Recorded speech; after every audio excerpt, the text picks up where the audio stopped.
Hi friend, एक छोटा सा लाइन्स बोलने जा रही हूँ। यदि आप लोगों को वीडियो अच्छी लगे तो ज़्यादा से ज़्यादा लाइक शेयर फॉलो करना, ओके।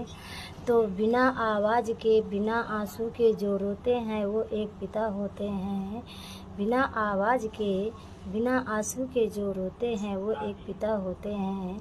जो हमारे लिए हर बुरे वक्त से लड़ जाते हैं वो एक पिता होते हैं।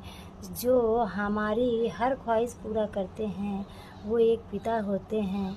जो अपने लिए एकदम लापरवाह होते हैं और हमारी बहुत परवाह करते हैं वो एक पिता होते हैं।